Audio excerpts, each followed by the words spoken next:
brothers and sisters, shout out the truth here at Adura YouTube channel.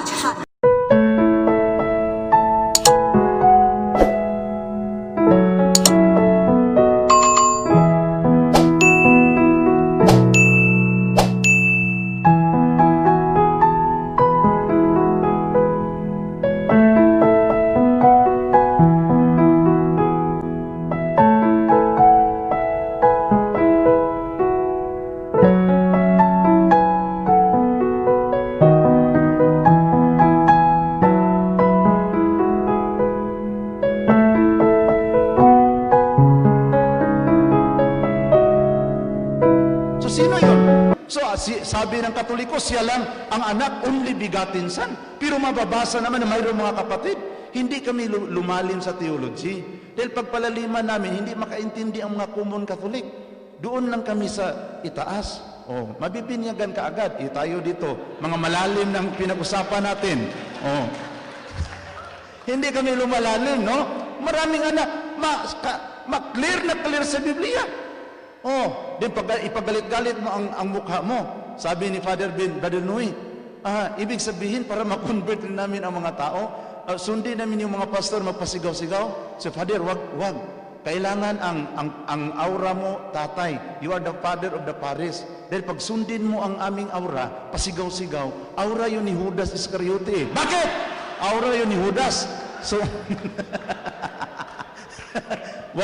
wag mong sundin, Father. So, yun. Pangalawa, na tinanggihan namin na si Mama Mary ay hindi na virgin. Ang katwiran ko noon, katwiran ng mga pastor ganito, dahil bakit hindi tayo maniwala na virgin si Mama Mary? Dahil sila ay nagkatira sa isang tahanan si Jose. Ilang taon doon sa Nazaret.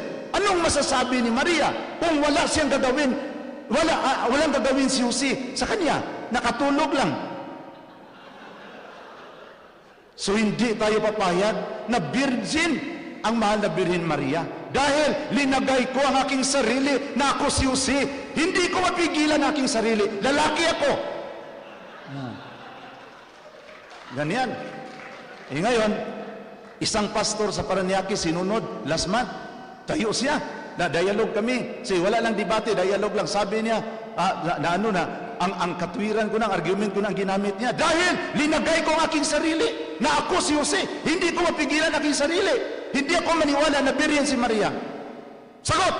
Sabi ko, yun ang dahilan, hindi kayo ginawang Jose. Dahil sa mukha pula pa lang, hindi kayo pang Jose. Dahil pag kayo si Jose, masira ang plano sa Panginoon sa buhay ni Maria, galawin mo. Bakit ako isang pastor na kumbinsi na Birhen si Maria? Virgin. Dahil Joseph, according to the Bible, was properly informed that the womb of Mama Mary is used for a holy purpose. According to Matthew chapter 1 verse 18 to 22, and the angel of God informed Joseph that what she conceived is from the Holy Spirit, in order that the prophecy of the scripture might be fulfilled, that a virgin in Isaiah chapter 7 verse 14 will conceive and bear a son, and shall name him Emmanuel, which means God is with us. Na-inform si Joseph, isang taong matuwid, hindi kayang gamitin sa isang taong matuwid ang ginamit sa ating Panginoong Diyos. Amen? Yung mga kaparian, ginamit na sa Panginoon. Ang mga babae, kailangan mag-careful na. Maraming hindi pari dito, yun ang tingnan ninyo. Dahil they are used for a holy purpose. Amen?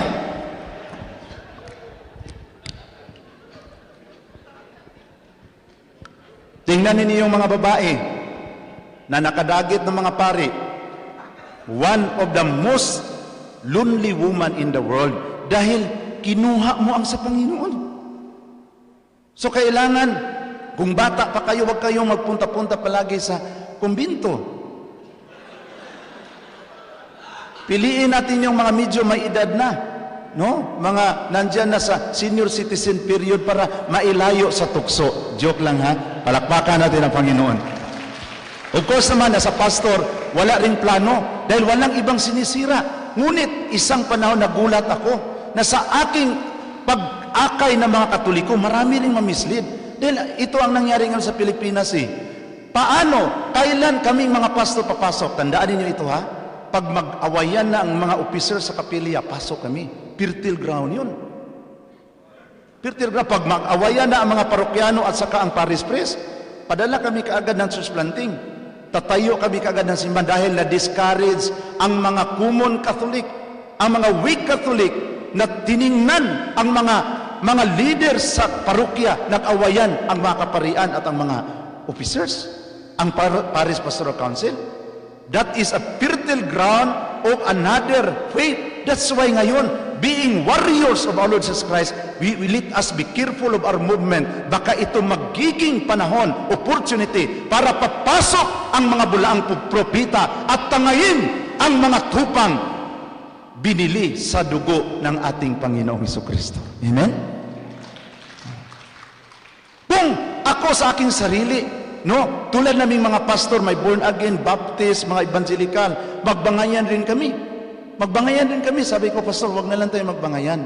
Mas mabuti pa, uwi kayo doon at saka pag-akay ng maraming pastor tulad sa iyo. Kaysa i-compare natin ang masteral mo sa Greek and Hebrew. And then, hanggang ngayon, ilan ng taon, 2 pa lang ang naakay mo. Ang importante ngayon, sinong naakay natin sa Panginoon. Amen? Palakpakan natin ang Panginoon. Okay. Ngayon, mayroon pa kaming paano namin tinitira si Mama Mary?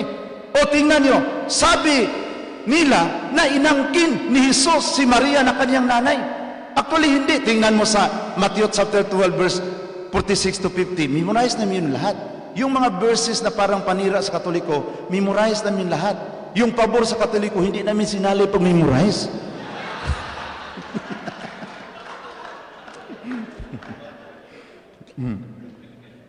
Sabi ng mga tao, Panginoon, nandito na ang iyong nanay at mga kapatid, gustong makiusap sa iyo. Sumagot si Jesus, sino ang aking nanay?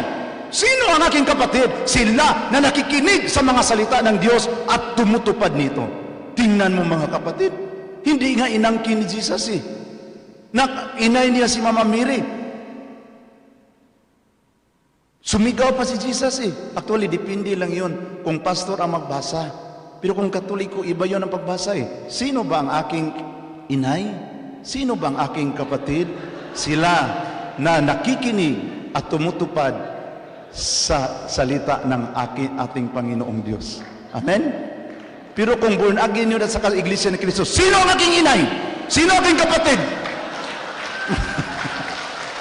Pero kung Katoliko yun, sino ang aking inay? Tulad ng isang tatay na si Pilimon nagpaaral sa kaniyang anak.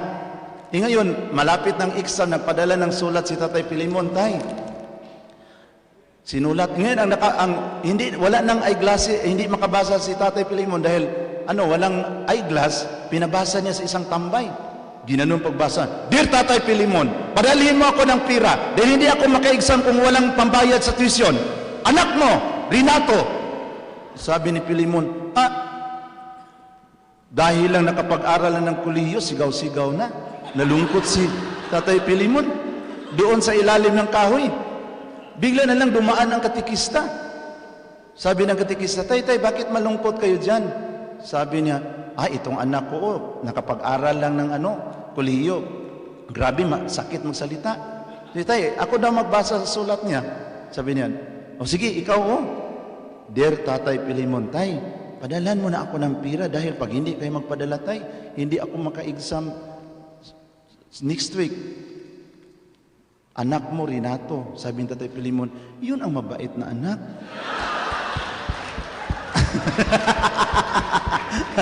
So, depende pala kung ang nakabasa sa Biblia, born again o Iglesia ni Cristo. So, huwag tayong maniwala agad sa pasigaw-sigaw dahil modus operandi namin yan para ang Katoliko makaganyan.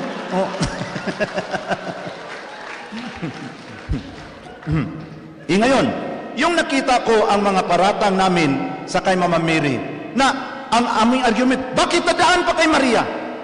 Diretso na sa Diyos. Diretso na kay Kristo dahil John 14:6, I am the way, the truth, and the life. Yun ang argument namin.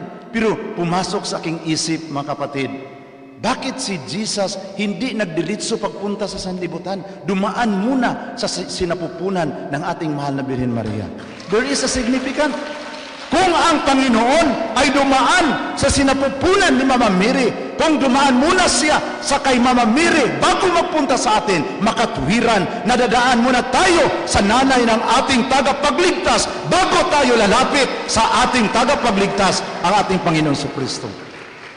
Doon ko nakarealize, parang hindi maganda itong sa amin. Memorize namin ang mga verses sa Biblia, ngunit nagdevelop kami ng galit kay Mama Mary.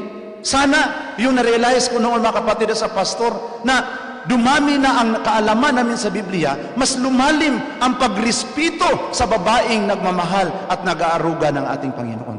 Ngunit mas lalong araw-araw kaming nag-Bible study, mas lalong lumalim ang aming galit laban sa inay ng ating Panginoong Jesucristo.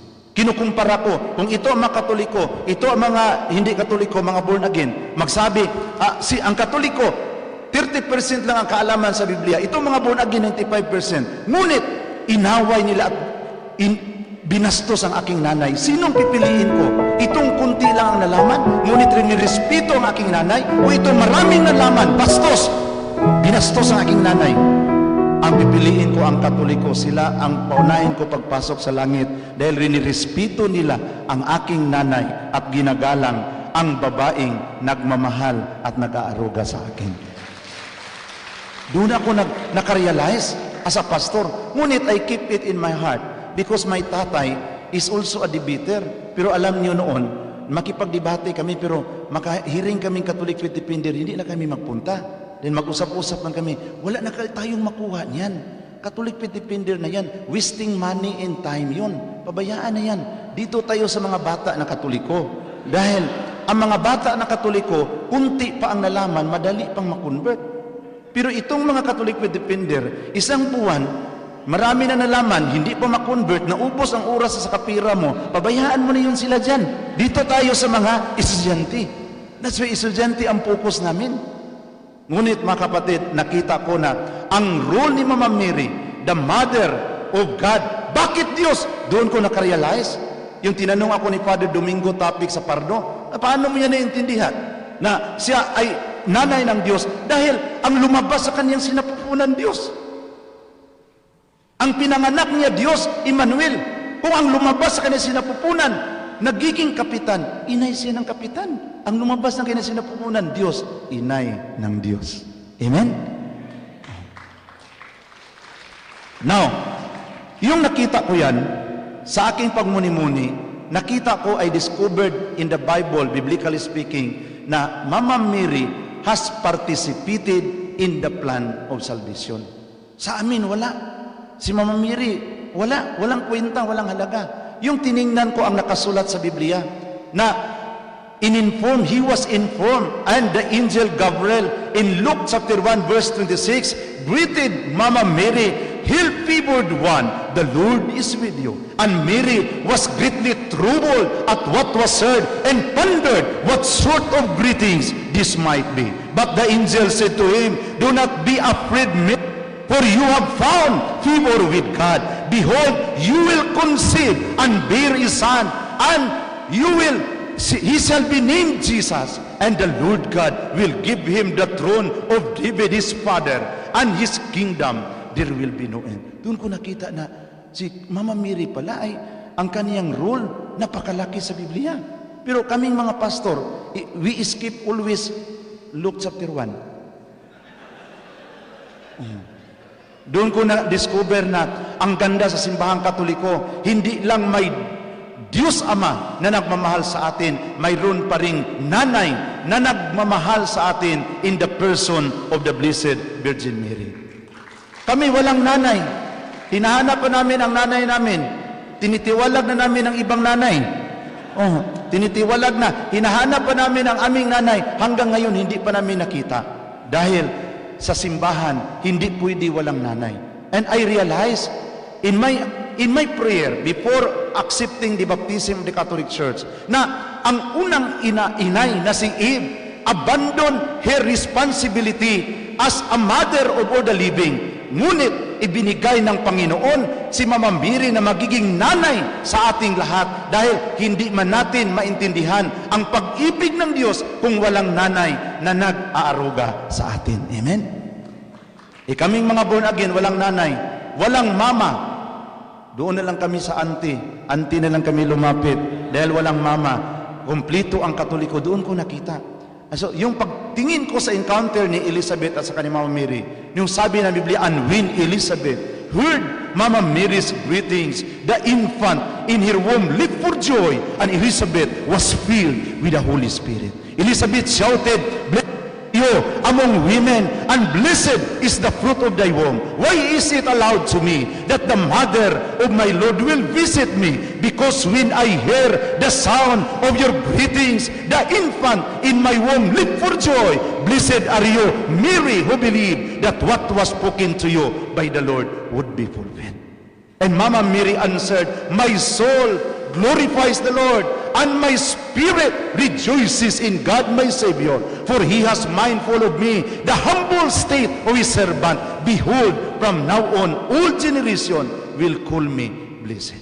Kami mga Protestante, mga born again, hindi kami tumawag na blessed si Mama Mary. Kami lang ang generation na tumanggi tatawag. Delikado kung saan kami galing, di ba? All generation will call me blessed. Ang generation ng born again, mga Baptist, hindi tumawag na blessed. Delikado, doon ko nakita, delikado kami. And another analysis na aking nakita, the first mother encountered the devil, and the first mother was defeated by the power of the devil because she listened to the words of the devil. But the second mother will accept the challenge. In that second challenge, the Almighty God assured us that the second mother will defeat the dragon. According to Genesis chapter 3 verse 15, "I will put enmity between you and the woman, between your offspring and your offspring. You will strike at his head, but he will strike at your head." Yung nakita ko yan, mga kapatid. Bangayan si Mama Mary at saka si ang dragon, mag-away sila. Sabi ko, Lord, saan kami papanig? Yung kinuklos ko ang aking mata, nakita ko na ang lahat ng mga Katoliko doon sa likuran ni Mama Mary habang nakipaglaban siya sa dragon. Lahat ng mga Katoliko. Pero I close my eyes again, nakita ko ang lahat ng mga born again doon sa likuran sa dragon. Kinabahan ako. Then imposible man na doon kami sa panig ni Mama Mary dahil sa picture pa lang sinunog na namin. Imposible kung doon kami papanig kay Mama Mary. Yung I close my eyes again, parang doon kami sa likuran ng dragon. And I realized in my analysis that in this second encounter of the second mother and the dragon, Jesus Christ will use all His power that His mother will not be the second victim again against this monster that victimized many children of the Catholic Church. That's why tayong mga CFD, mga converted pastors, ako sa aking buhay, I spend more of my times na pupunta sa mga pinaka-lowest level para ipaliwanag sa kanila ang katotohanan, para maibalik sa simbahan na itinatag ng ating Panginoon. Walang iba kundi ang simbahan Katoliko. Then, alam niyo, brothers and sisters, yung nakita ko yan, nawala yung galit ko sa mga pari. Noon, grabing galit ko sa mga pari. Dahil sabi man ng lulo namin, yung pari, bula ang propeta yun. So, grabing galit ko sa mga pari. Ngunit yung nabasa ko ang Malakay chapter 2 verse 7, "For the priest lives preserve knowledge. People should go to them and ask my will, because they are the messenger of the Almighty God."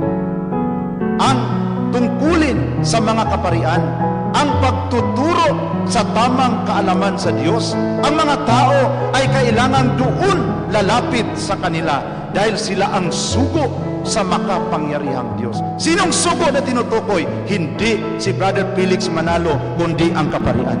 Amen? Marami ring mga Katoliko na mislead, na naniwala na si Manalo ay isang anghel na lumilipad galing sa silangan. Pero kung tingnan natin, totoo bang anghel? Anong katangian sa anghel? May pakpak. Siya mayroon bang pakpak? Siya ang pinakaunang anghel na naglakad lang hanggang ngayon, hindi nakalipad. Kasi yun ang harapin natin ng mga bulaang propeta. Amen? Dahil naglakad lang eh. Ang anghel na yan, maraming na-mislead. Ito ang responsibilidad natin. And by the grace of God, yung nakita ko ang lahat,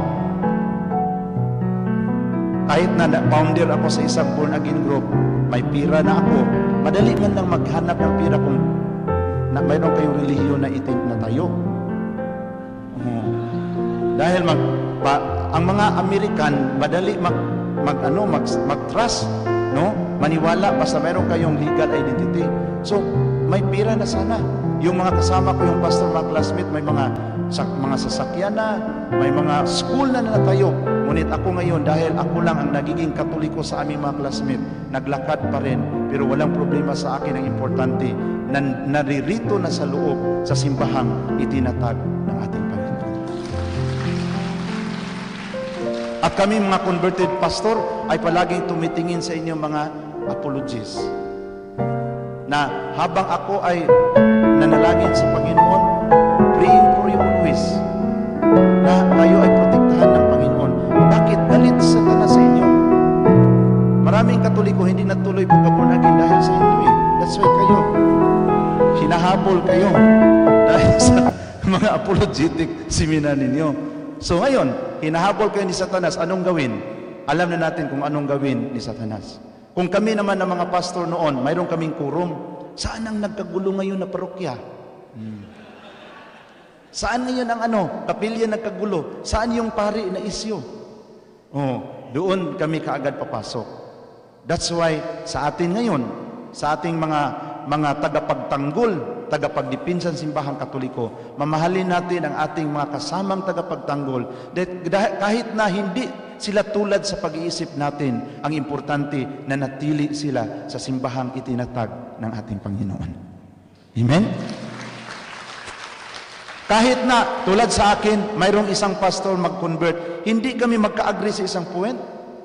Hindi ko na siya pupuntahan para lang mag-away kami dalawa. Pastor, ipagpatuloy mo lang yung pag-akay sa iba pang mga pastor. Dahil hindi man tayo magkaintindi, dahil kayo Baptist, ako Presbyterian, kayo born again, ako evangelical, iba-iba ang mga background. Ang importante, dito tayo na natili sa simbahang itinatag ng ating Panginoon. Amen?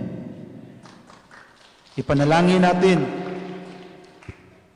Sabi nga ni Jose, yung umuwi na ang kanyang mga kapatid sa Kanaan, yung uwi na sila, yung biglang sinabi ni Joseph, ako si Joseph! So, nag-blim-blim na sila. Kayo nga bininta natin sa Egypt. Pero sabi ni Joseph, do not be afraid. Do not blame yourself. You have plotted evil against me, but God turned it into good in order to save many people's life. Kahit na nagplano kayo ng hindi maganda sa akin, do not blame yourself. Huwag niyong sisihin ang inyong mga sarili. Kahit na nagawa ninyo ito sa akin, dahil itong mga masamang pangyayari ay the Lord is turning it into good in order to save many people's life. Maraming mga problema. As apologists, kahit na ako ngayon, na yung pinanindigan ko na i-register sa SEC ang Association of Converted Pastors, maraming mga humaharang. Kahit na mga classmate kong pastor noon, wag! Pag lang kayo dyan. Pero nakita ko mas maganda. Para kung mayroon mang mga biyaya, mailagay sa account number in the name of the association, hindi sa aking pangalan. Dahil marami nang nagdududa na yumaman na si Brother Nui, pasakay-sakay na palagi ng eroplano. So kailangan mayroong proper organisasyon, doon malagay ang pira. Para kung ma-release man, mayroong kagamitan, mayroong naka-record sa withdrawal. Hindi ako palaging maturo. So ginawa ko yan. Dahil alam niyo mga kapatid, yung nakita ko ang katotohanan, I made my decision to be baptized in the Catholic Church by the grace of God. I was baptized in October 4, 2007. Pinakaunang pastor sa Diocese of Cebu na nagiging converted sa simbahang Katoliko. Yung binyagan ako maraming mga pagsubok, my own family, issues left and right. Pero sabi ko sa Panginoon, Panginoon, hindi ako maka-promise na hindi ako magkamali.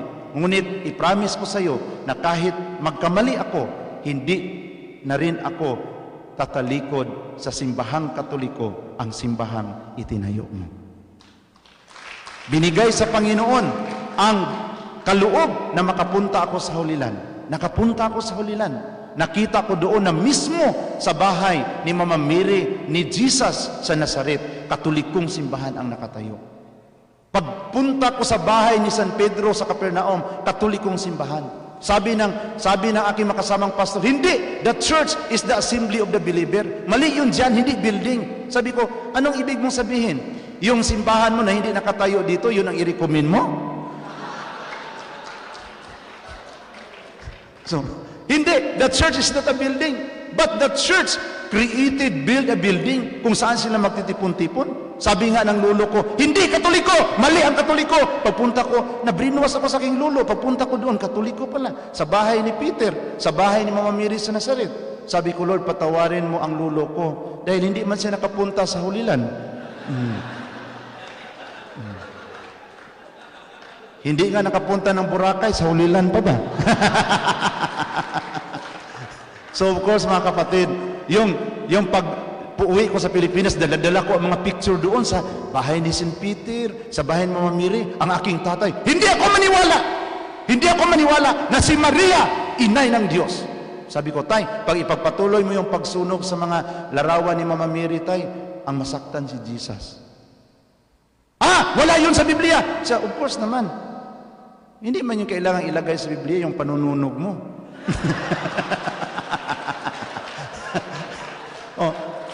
Basahin mo sa Biblia. Ganyan ang tatay ko. Basahin mo kung mabasa ba na dinala ni Jesus si Maria sa langit. Wala kang mababasa sa Biblia, Noe. Nagkamali ka. Kahit isang verse, walang mababasa na dinala ni Jesus ang kanyang nanay sa langit. Sabi ko, sa Luke 23 verse 43, dinala ni Jesus ang magnanakaw sa langit. Sabi ng magnanakaw, Panginoon, alalahanin mo ako sa iyong kaharian. Sabi ni Jesus, ngayon, dadalhin ko kayo sa aking kaharian. Kung dinala ang magnanakaw, insulto yan. Iniwan ang nanay, ang magnanakaw ang dinala.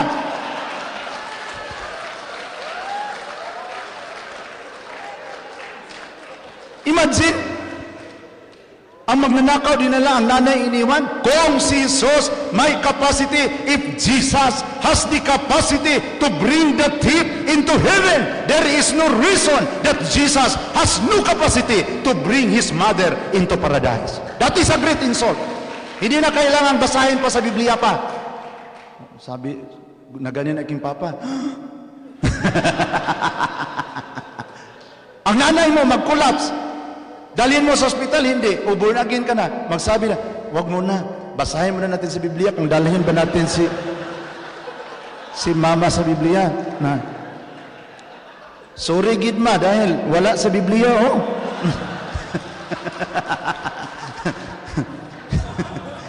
Kahit na wala sa Biblia, dalhin dahil it is a great insult. According to the Gregory of Tours 8 Book of Miracles, sabi ng tradisyon na Mama Mary, when she was in the old age, they put him here in a place, and the apostle expected that Jesus will come according to the tradition, and behold, Jesus comes and stood by their side, and after Jesus received the body of his mother, he commanded his angels to bring his mother into paradise. Yun ang nakasulat sa tradisyon. Hindi kami maniwala ang tradisyon. Walang tradisyon! Hindi tayo maniwala ang tradisyon. Pero maniwala kami na, pag sabi, di ba nandyan sa Biblia sa 1 Corinthians chapter 12 verse 2 na you follow the tradition? Sa amin doong Bible, sinalihan namin teaching. Matalino man kaming mga pastor. Linagyan namin teaching para hindi mabasa ang tradisyon. But halatang halata naman, kahit na isipin natin, based on our conscience, hindi papayag si Jesus na ang babaeng nagmamahal sa kanya ay maiwan sa mundong ito kung saan siya dadalhin niya. Dahil sabi nga niya sa John 14 verse 1 to 3, do not let your heart be troubled. Believe in God and believe also in me, because in my Father's house are many mansions. If it is not true, I will not tell you that I will go there to prepare a place for you. And when I go and prepare a place for you, I will come again and receive you unto myself, so that where I am, there you may be also. Ibig sabihin, kung may plano si Jesus na dalhin tayo sa langit, mas lalong may plano siya sa kaniyang nanay. Amen? Sinuswerte kami mga born again, mag-una pa kami kay Mama Mary sa langit. Di ba? Pero sino mag-una doon? Yung nagmamahal at nag-alaga sa ating Panginoon. By the grace of God, my mother and father and sisters decided to become Catholic. Walang hintuang diskusyon for almost 2 years. Dahil ako, it is my attitude na hindi ako nangangaway, pero hindi din talaga ako magpatalo sa harapan ng mga pastor. That's why sa ngayon, by the grace of God, nabuo ang asosasyon ng converted pastors para kung kunin man ako sa Panginoon, mayroong kahalili kaagad at mayroong identity ang mga converted pastors sa buong Pilipinas. Of course, maraming sakit sa ulo. May mga pastor na nakukonvert na ang kanilang attitude, pangliligaw lang, pangliligaw sa mga katikista, ganyan. So, may sabi ng isang pari sa Bukidnon, brother, i-pull out mo ang tao mo dito. Ang sekretary nilang ang hindi linilagawan dito. Of course, part yun sa ating maturity, purification, sa paglingkod natin sa simbahan Katoliko. So sa oras na ito ang aking hingiin sa inyo, mga apologies, bilang isang pastor na naging Katoliko. Ako man ang nakaalam kung kailan kami papasok pag mag-away-away na. So tayo, let's be careful pag uwi natin sa ating mga chapter na hindi tayo kaagad mag-react kung mayroong mga problema sa mga kasama natin. Dahil gamitin namin yung mga pastor. Noon itong mukha ko napakahudas, ngayon hindi na hudas, pareho na sa Panginoon. Amen? Dahil sabi ng isang hudas ka Noe, nagkatoliko ka, pastor ka sana. Sabi ko, okay lang dahil itong pagkahudas namin, itong pagkahudas ko may pag-asa. Dahil araw-araw akong kumakain sa katawan ng Panginoon, mawas out ng ito, pero yung pagkahudas mo, wala ng pag-asa dahil wala kayong Eucharistia eh. So ito ngayon mga kapatid, na hawakan natin ang tungkulin na ibinigay natin sa Panginoon. Hawakan natin hanggang sa ating kamatayan. Amen? So sa oras na ito mga kapatid, gusto ko lang sa ating pagtapos, hindi ko man masabi lahat ang reason of my conversion, ngunit mayroon rin akong talk after now. After this talk, I will proceed to another venue. But I'll be praying for you na sa pag-uwi ninyo sa inyong mga tahanan, dala-dala ninyo ang pag-ibig at pagmamahal ng Diyos. Na kaya nating mahalin itong mga brothers na nagbibigay ng bigat sa ating puso. Kaya natin silang mahalin. Dahil sa totoo lang, kung iiwan nila ang Katoliko, tayo man ang masaktan. That's why sa mga pastor na nakapasok na sa Katoliko, binigay ko ang lahat na pasensya. Ang importante na natili sa simbahang Katoliko. Amen? So sa oras na ito mga kapatid, gusto ko lang tawagin ang mga converted sa Metro Manila. Wag lang muna ang Visayas at Mindanao. Gusto kong tawagin ang ating mga kapatid na mayroon tayong Muslim na ngayon naging Katoliko na, Brother Robert and Brother Jericho. Please come forward. Isang pastor ng Born Again, Brother Gary Sanchez. At saka isang madre na muntik ng magiging pastora, pero ngayon nagiging madre na rin dahil nakita ang katotohanan. Tawagin natin Sister Sor. Isang born again pastor na si Brother Alejandro. Tawagin natin sila. Ito ang mga convert natin. At saka marami pa mga convert na galing sa iba't ibang dako ng Pilipinas na ngayon naririto kasama natin. Gusto ko ring mabanggit ang mga kasama ko galing sa Cebu, si Brother Paul at saka si Brother Sunny. No, naririto rin. Ito, i-recognize ko rin sila. Nandito pala. So, ngayon mga kapatid, God will make a way. Kami committed na rin, ako personally, kung ano mang mangyayari, dito na rin ako magpakamatay sa simbahan Katoliko. Na maraming mga trials. Sometimes hindi tayo maintindihan, pero ang importante, nagpapatuloy tayo sa ating tungkulin bilang mga sundalo sa simbahang itinatag ng ating Panginoon Jesucristo. Uuwi tayo, dalhin natin ang pag-ibig at pagmamahal.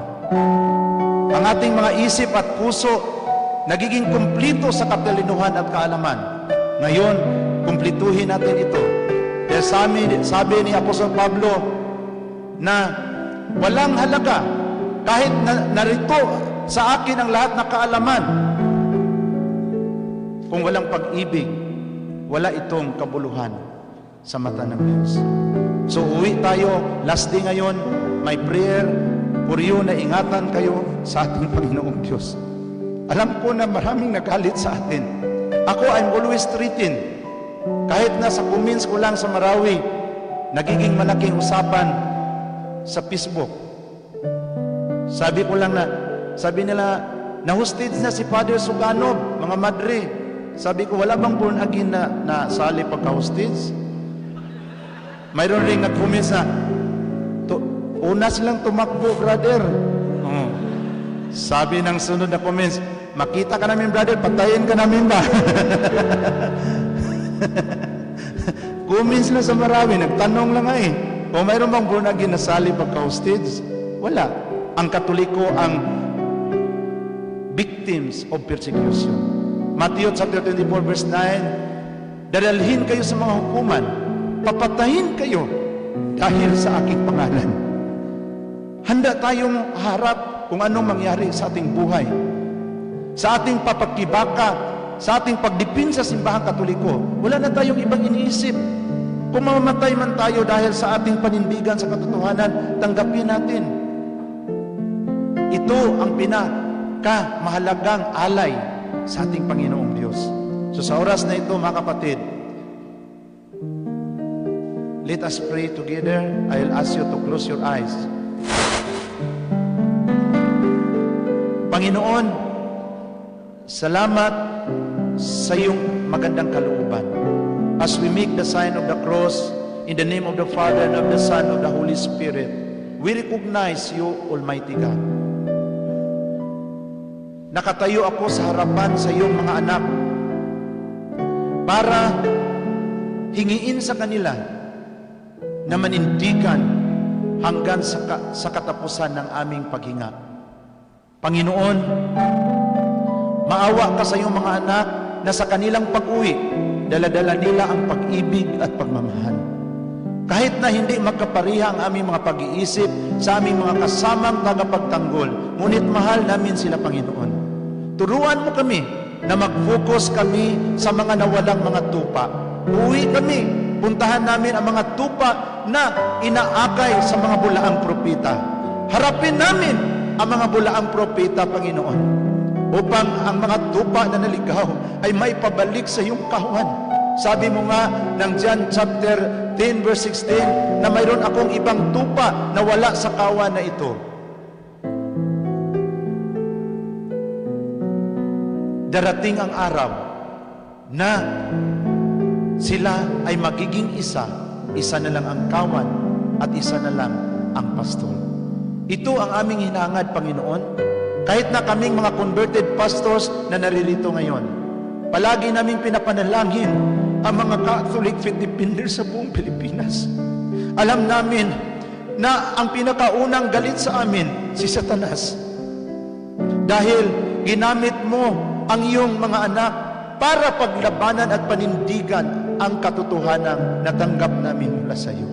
Narito ang mga convert sa aking likod at mga convert pa na nakaupo dyan sa mga upuan. We offer our lives. Na sana, Panginoon, makita-kita pa kami sa sunod na taon. Hindi kami magkahiwalay. Dahil tinawag mo kami, Panginoon. para panindigan, lalo na si Mama Mary na palaging sinisira. For 15 years, wala akong ibang ginawa ang paninira kay Mama Mary. Ngunit, na-realize ko, Panginoon, na itong ginawa ko na pagbastos kay Mama Mary, kayo ang nasasaktan. Nagsisi ako sa aking buhay. Kahit na hindi ako perpekto, Panginoon, nadesisyonan ko na magbalik sa iyong simbahan.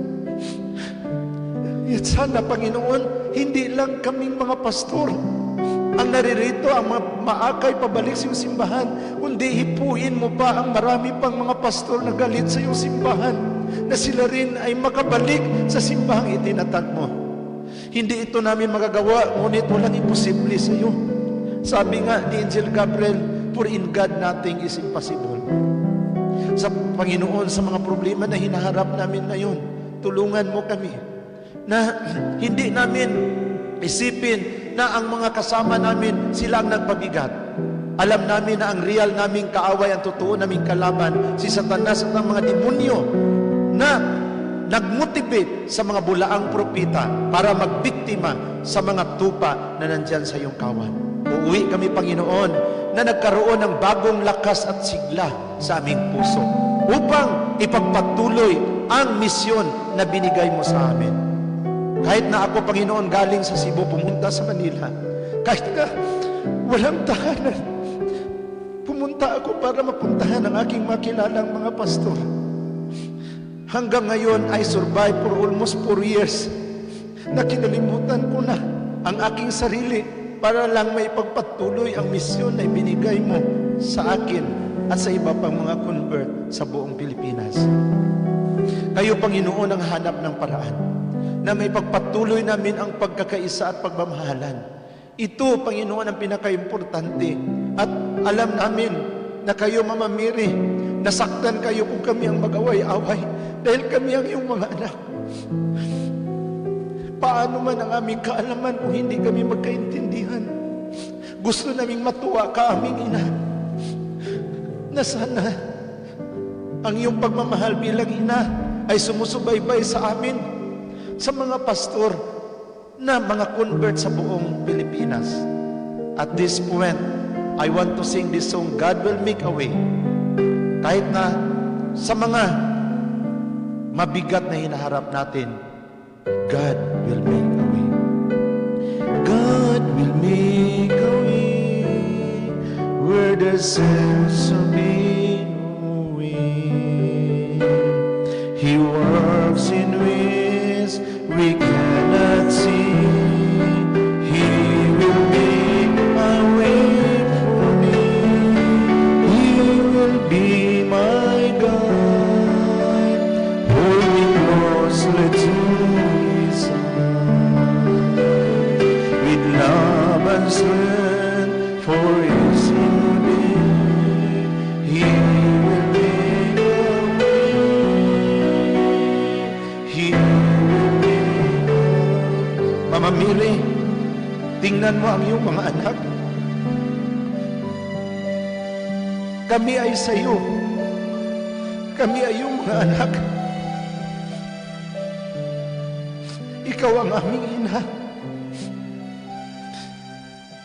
Hindi ka kinikilala sa maraming mga tao sa Pilipinas, lalo na ang tulad sa akin ng mga pastor. Mama Mary, tingnan mo kaming lahat. Kasama ka namin sa aming pag-uwi bilang aming nanay sa aming buhay. Turuan mo kami. Saan kami lalapit? Anong isabi namin sa mga taong pupuntahan namin para maakay namin pabalik sa simbahan ng iyong anak? Ipuin mo ang mga puso namin, Mama Mary, dahil alam namin na ang paghihipo sa isang nanay ay nagbibigay ng sigla at inspirasyon sa aming paglilingkod sa iyong anak. Hipuin mo kami. Ipaalaala mo sa amin na mas mahalaga ang aming mga kapatid kaysa aming mga ugali. Turuan mo kami, Panginoon. Turuan mo kami, Mama Mary. Kayo ang aming mapagmahal na nanay. As we continue singing this song, let us continue to contemplate the love of Mama Mary na tingnan sa ating pagtingin ang Simbahang Katoliko na natiling united as we obey our Pope Francis sa ating mga obispo dahil sa alam natin ito ang simbahang itinatag ng Panginoon. Siya ang hanap ng paraan para tayo ay patuloy na magkakaisa magmamahalan hanggang sa katapusan sa ating buhay.